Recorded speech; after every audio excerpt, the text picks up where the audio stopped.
What are some of the biggest lessons and takeaways when a big government entity goes to implement a new ERP system? That's what we're going to cover in today's case study.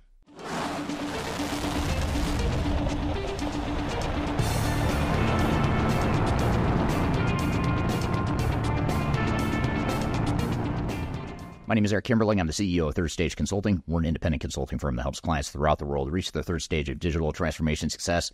And I recently had the opportunity to attend Oracle's Cloud World Conference, which is an industry conference that they host every year for Oracle customers and prospects. And this is one of a series of conferences that I go to each year, given the fact that our company, Third Stage Consulting, is independent. We work with all these different software vendors in the marketplace. Oracle is the latest in a string of conferences that I attend each year across the industry. And while I was at Cloud World, I had the opportunity to meet with different customers of Oracle's. And I always like to talk to customers firsthand to hear what their experiences with their implementation were, why they chose the system, what they learned during the implementation, what they would do differently if they could go back and do it all over again, as well as what advice or lessons they would give to an organization about to go through an ERP implementation.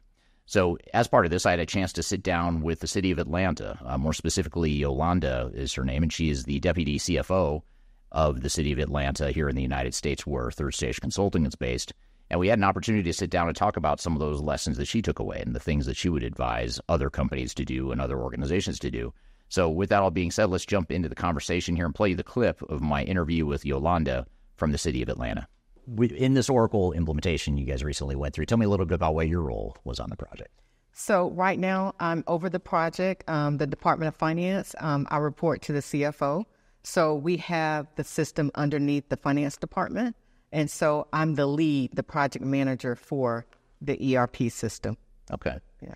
And tell me a little bit about the city of Atlanta. We all know who the city of Atlanta is, but as far as what were you upgrading from and why did you go through this process? So good question. So we've been on Oracle for about 20 years. So we had an Oracle 11i EBS in 2004. And so we went live with Oracle Cloud in 2019. So with the EBS system, it was really the fact that we were trying to upgrade, and so the upgrades were really costly. And so we had to make a decision on what we needed to do because really we customized the system that we had. And so with all the customizations, in order to move to the next level, it really was very costly. So we had to make a decision, and the decision was to go to Oracle Cloud. Okay. Yeah. Was there any doubt along the way as you looked to the legacy Oracle versus the cloud version of Oracle? Was there ever any doubt? Or You know, it's always something when you're making a change because the biggest thing is not the system. It's really just the people and change management. Because anytime you're implementing something new, you're always going to have that fear in the back of your mind. And so, you know, when we moved from the premise 11i over to Oracle Cloud, that was a really big jump for us. Because it was a big bang. We implemented everything at one time. We did our financials, so the finance module, procurement module, and HCM. So everything was done at one time. And so with that being said, of course, you know, when you're doing something that huge, you're always going to have that, you know, in the back of your mind and making sure that you're ready. Yeah. Yeah. Yeah. And you mentioned how you were implementing the solution as a way to sort of keep up with upgrades and stay up to date with technology. What other sort of business challenges were you trying to solve by going through this Oracle Cloud implementation? So we had a lot of manual processes that we had, and we had a lot of systems that were outside of Oracle Cloud. For instance, we have a system called Kronos, which is a timekeeping system. So you would have all the timekeeping in one system, and then when it was time to run payroll, you would have to move from the Kronos system over to the main system in order to process payroll. So really, we got rid of Kronos. So we saved with that contract. And also, in addition to saving with the contract, we saved time. So we reduced the amount of time it took us to run our payroll. So now we have payroll down to maybe about 2.5 days when it was more than that. And so with that, what we were trying to solve for, we were trying to be more efficient, and we were trying to make sure that we had cost savings for the city of Atlanta. Right. That's great. Yeah. So looking back now, you said you went through this implementation in 2019, or you went live in 2019 Correct. on Oracle Cloud? We did. Yes. What were some of the big takeaway lessons? You mentioned change and how change is always more difficult and worrisome to people, but what were some of the big lessons you took away? I would say the big lessons is just making sure that you communicate and bring all the stakeholders together. So I think some of the big lessons that we learned is also the data.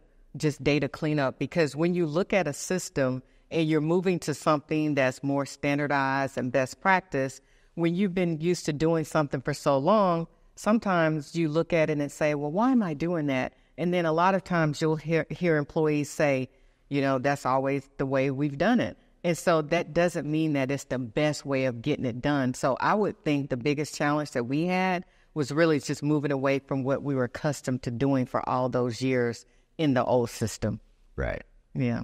So looking back at when you started this journey several years ago, back when you were younger and more naive and you had, less stress of having just gone through this project, if you could talk to your younger self before going through this project, or anyone else that's about to go through an Oracle Cloud implementation, whether it's an upgrade or an implementation from scratch, what's the biggest advice or piece of wisdom you could share? So the biggest thing that I would share is communicate with all stakeholders from the very beginning. Because when you try to bring people along, when you're so far along down the line, it's like running a race. You're already down there, but you're trying to get them to catch up with you. But if you have them at the starting line with you, you're better off, because they hear the same thing when you hear it. And if you have to change course, you have that opportunity to do that, and they're there with you. So not only with the executive level communicating there, but also the frontline workers is so key, because they're actually doing the work. And so you need their buy-in. And so when you get their buy-in, they will spread the word.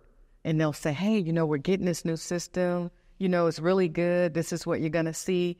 Or you may get, yes, we're moving to a new system, and you will not have the naysayers when you get to that point. Right. Yeah, so that would be my biggest advice. That's great advice. And hopefully you only have to do this every few years and you're not constantly going through these implementations. That's correct. Because now that we're in the cloud, of course, we have patches and things that we have every 3 months to make sure that we have the latest and the greatest, as far as making sure we're upgrading. So it's easier now because it's just something that's pushed out to the system, and because it's not customized, we're in a better position. So yeah.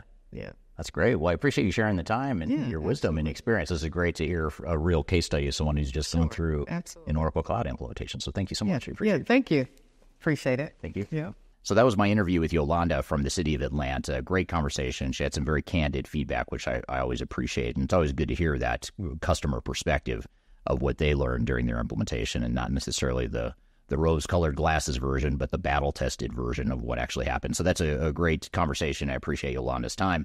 I'd love to hear from you, too. What were some of the lessons or takeaways that resonated with you the most, and what would you add to the list? If you've been through an Oracle Fusion or any other sort of ERP implementation in recent years, love to hear your feedback on what you think the biggest lessons and takeaways were from your experience.